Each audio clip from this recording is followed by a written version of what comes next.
اس کے بعد آپ نے سب سے پہلے اپنے گھر سے تبلیغ شروع کی، اس لیے کہ یہ تبلیغ کا اصول ہے کہ جب تبلیغ کرنی ہو تو سب سے پہلے اپنی ذات اور اپنے گھر سے شروع کرو۔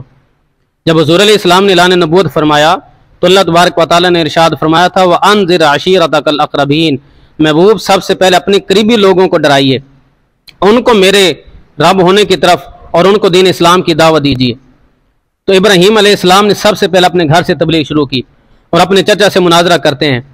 ابراہیم علیہ السلام نے سب سے پہلے اپنے چچا آزر سے کہا وَإِذْ قَالَ إِبْرَاهِيمُ لِأَبِيهِ آزَرَ أَتَتَّخِذُ أَصْنَامًا آلِهَةً إِنِّي أَرَاكَ وَقَوْمَكَ فِي ضَلَالٍ مُبِينٍ۔ ابراہیم علیہ السلام نے اپنے چچا آزر سے فرمایا کیا تو بتوں کو خدا کہتا ہے؟ البتہ تحقیق میں تجھے اور تیری قوم کو کھلی گمراہی کے اندر دیکھتا ہوں۔ آپ نے فرمایا کہ ایسے بتوں کی پوجا کیوں کرتے ہو؟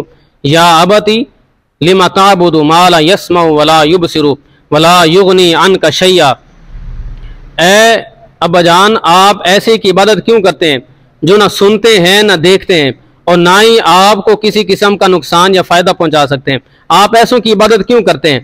تو آپ کا چچا جو ہے وہ آپ کا مخالف ہو گیا، چونکہ آزر بت گر بھی تھا، بت فروش بھی تھا اور بتوں کی پوجا کرنے والا بھی تھا، اور بت چونکہ بناتا تھا تو اس کے بت بازار میں بڑی قیمت پر فروخت ہوتے تھے، اس کے بچے بھی فروخت کر کے آتے۔ تو ابراہیم علیہ السلام کو بھی کہنے لگا کہ تم بھی جاؤ بتوں کو فروخت کر کے آؤ۔ آپ نے گلے کے اندر رسی ڈالی اور اسی طرح بت کو گلیوں کے اندر کھینچتے جاتے ہیں اور آواز لگاتے ہیں کون ہے جو مجھ سے بت خریدتا ہے جو نہ سنتے ہیں نہ دیکھتے ہیں نہ کوئی تمہیں فائدہ نقصان پہنچا سکتے ہیں۔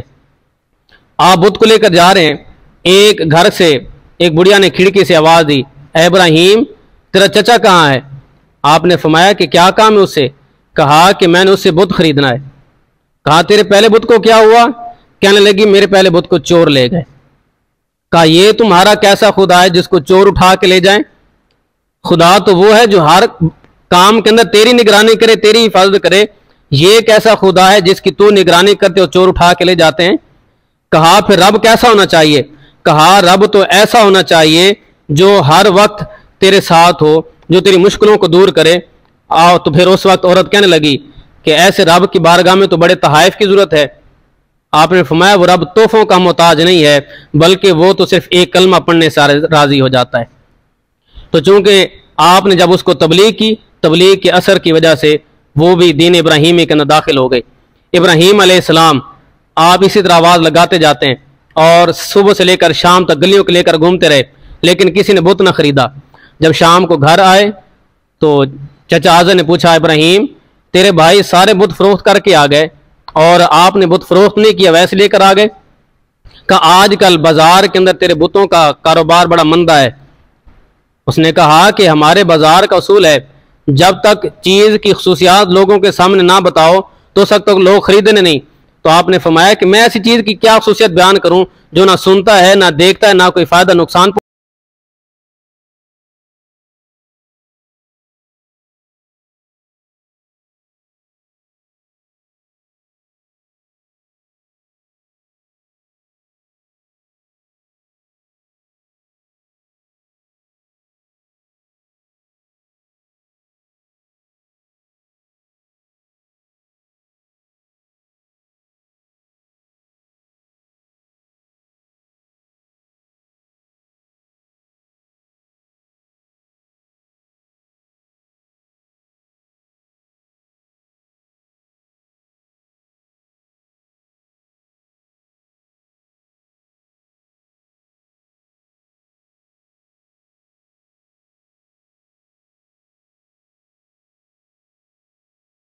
اور لباس اٹھا لیتے۔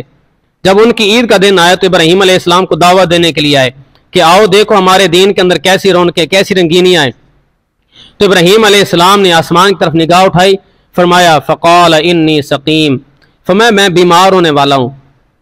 تو چونکہ وہ متعدی مرض سے ڈرتے تھے انہوں نے کہا کہ لگتا ہے انہیں کو متعدی مرض لگنے والا ہے، لہذا انہوں نے چھوڑا اور چلے گئے۔ تو آپ نے جاتے وقت فرمایا وَتَاللَّهِ لَأَكِيدَنَّ أَصْنَامَكُمْ بَعْدَ أَن تُوَلُّوا مُدْبِرِينَ، فرمایا مجھے خدا کی قسم میں تمہارے بتوں کا ضرور برا چاہوں گا بعد اس کی کہ تم پیٹھ دے کر جاؤ گے۔ جاتے ہوئے ابراہیم علیہ السلام کی اس گفتگو کو کسی نے سن لیا اور حسن اتفاق سے بت خانوں کے نگران حاضر تھے۔ جب اس نے دیکھا کہ ابراہیم علیہ السلام عیدگاہ جانے کا ارادہ نہیں رکھتا تو اس نے بت خانہ کی چابیں ابراہیم علیہ السلام کو دیں اور فرمایا اور کہنے لگا کہ بتوں کی دیکھ بھال اور حفاظت کرنا۔ ابراہیم علیہ السلام نے دیکھا کہ بت خانہ جب خالی ہو گیا، سارے لوگ میلے کے اندر چلے گئے۔ آپ گئے بت خانے کے اندر، دیکھا کہ بتوں کے سامنے انواع اقسام کے کھانے پڑے۔ آپ نے فرمایا مالکم لا تنطقون، تمہیں کیا ہو گیا، تم بولتے نہیں؟ تمہارے سامنے انواع اقسام کے کھانے پڑے، ان کو کھاتے نہیں؟ لیکن بت تھے، کیا بولتے؟ آپ نے کلاڑا اٹھایا اور بتوں کو توڑنا شروع کیا۔ جتنے بت وہاں پر پڑے تھے سب کو توڑ دیا، کسی کا کان، کسی کی آنکھ، کسی کے ناک، حتیٰ کہ ان کے اعضاء کو توڑ کے آپ نے وہ جو کلاڑا تھا بڑے بت کے کندھے پر رکھ دیا۔ اللہ تبارک و تعالیٰ نے ارشاد فرمایا فجعلہم جزازا الا کبیرا لہم لعلہم الیہ یرجعون، پس ان سب کو ٹکڑے ٹکڑے کر دیا مگر جو ان میں سب سے بڑا تھا اسے چھوڑ دیا، شاید وہ اس کی طرف لوٹیں۔ جب آپ کی قوم عیدگاہ سے واپس آئی تو بتوں کی تباہی دیکھ کر کہنے لگے من فعل ھذا بآلہتنا انہ لمن الظالمین، کون ہے جس نے ہمارے بتوں کے ساتھ یہ کیا ہے؟ بلا شبہ وہ ظالموں میں سے ہے۔ اس کے بعد سارے اکٹھے ہو کے نمرود کے پاس گئے اور بتوں کی حالت بیان کی۔ نمرود اس کے درباری کہنے لگے آخر وہ کون ہے جس نے ہمارے معبودوں کا یہ حشر کیا ہے؟ ان میں سے وہ لوگ جنہوں نے ابراہیم علیہ السلام کی گفتگو سنی تھی تو وہ کہنے لگے قالوا فاتوا به علی اعین الناس لعلهم یشهدون، وہ کہنے لگے قالوا سمعنا فتى یذکرهم یقال له ابراہیم، جنہوں نے ابراہیم علیہ السلام کی آواز کو سنا تھا وہ کہنے لگے کہ ہم نے سنا ہے ایک نوجوان کہتا تھا کہ تمہارے جانے کے بعد میں تمہارے بتوں کا ضرور برا چاہوں گا، یقال له ابراہیم، اس کو ابراہیم علیہ السلام کہا جاتا ہے۔ تو نمرود نے کہا قالوا فاتوا به علی اعین الناس لعلهم یشهدون، اس کو بلاؤ لوگوں کے سامنے تاکہ وہ بتائیں کہ کیا واقعی انہوں نے کیا ہے۔ تو ابراہیم علیہ السلام کو بلایا گیا، دربار لگ چکا ہے، سارے لوگ اکٹھے ہو چکے ہیں۔ ابراہیم علیہ السلام جب تشریف لائے، دربار نمرود کے دربار کا یہ اصول تھا کہ جو بھی آتا پہلے آ کے نمرود کو سجدہ کرتا، بعد میں گفتگو کرتا۔ ابراہیم علیہ السلام اسی طرح آئے اور سیدھے نمرود کے سامنے کھڑے ہو گئے۔ تو نمرود کہنے لگا ابراہیم تم نے مجھے سجدہ کیوں نہیں کیا؟ آپ نے فرمایا میں اس پیشانی کو صرف رب کے سامنے جھکاتا ہوں۔ کہا تیرا رب کون ہے؟ تو ابراہیم علیہ السلام ارشاد فرماتے ہیں، اللہ تبارک و تعالیٰ نے قرآن پاک کے تیسرے پارے میں وہ الفاظ نقل فرمائے قال ربی الذی یحیی و یمیت، ابراہیم علیہ السلام ارشاد فرماتے ہیں میرا رب وہ ہے جو زندہ کرتا ہے اور مارتا ہے، میرا رب وہ ہے جو زندہ کرتا ہے اور مارتا ہے۔ تو نمرود کہنے لگا انا احیی و امیت، میں بھی زندہ کرتا ہوں میں بھی مارتا ہوں۔ تو اس نے قید میں سے دو قیدیوں کو بلایا اور ایک کو قتل کروا دیا، ایک کو آزاد کر دیا، کہا دیکھو میں نے ایک کو مار دیا ہے ایک کو زندہ کر دیا ہے۔ لیکن وہ بے عقل سمجھا نہیں کہ اصل زندگی تو وہ ہے جو رب نے دی ہے، جو پہلے پیدا کرنا ہے، اور موت بھی وہ ہے کہ جب کسی کی روح قبض کی جائے، بے شک تلوار تم نے چلوائی ہے لیکن روح تو ملک الموت نے قبض کی ہے۔ بہرحال چونکہ اس کی عقل پہ پردہ تھا، ابراہیم علیہ السلام دوسری دلیل دیتے ہیں، فرمایا میرا رب وہ ہے فإن اللہ یاتی بالشمس من المشرق، میرا رب وہ ہے جو سورج کو مشرق سے نکالتا ہے، فاتی بہا من المغرب، اگر تو اپنے آپ کو خدا کہتا ہے پھر سورج کو مغرب سے نکال کر کے دکھا۔ اللہ شاہ فرماتا ہے فبہت الذی کفر، کافر مبہوت ہو گیا، اس کے ہوش اڑ گئے، اس کی عقل کام کرنا چھوڑ گئی، اس کے پاس دلائل ختم ہو گئے۔ جب ابراہیم علیہ السلام نے یہ بات کی، اللہ تبارک و تعالیٰ نے جبریل علیہ السلام کو بھیجا، جبریل جاؤ اور جا کر میرے خلیل سے کہہ دو اے پیارے خلیل پریشان نہیں ہونا، اگر یہی مطالبہ نمرود آپ سے کرتا ہے کہ میں سورج کو مشرق سے نکالتا ہوں، تیرا رب سچا ہے تو اس کو مغرب سے نکال کر کے دکھا، تو فرمایا ابراہیم آپ نے پریشان نہیں ہونا، آج ہم اپنے دستور کے خلاف کرتے ہوئے سورج کو مغرب سے نکال دیں گے۔ بہرکیف جب ابراہیم علیہ السلام نے دلائل پیش کیے تو جب وہ دلائل کا جواب نہ دے سکے تو آخر کار اصل بات کی طرف آئے اور کہنے لگے اے ابراہیم کیا تم نے ہمارے بتوں کو توڑا ہے؟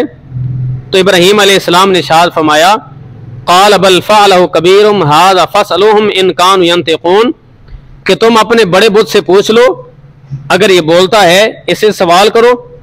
انہوں نے کہا کہ اے ابراہیم آپ کو معلوم نہیں یہ بت ہے یہ کیسے بولے گا؟ آپ نے فرمایا کہ یہی تو تمہیں بتانا چاہتا ہوں، جو بت نہ تو تمہیں فائدہ دے سکتے ہیں نہ تمہیں نقصان پہنچا سکتے ہیں، او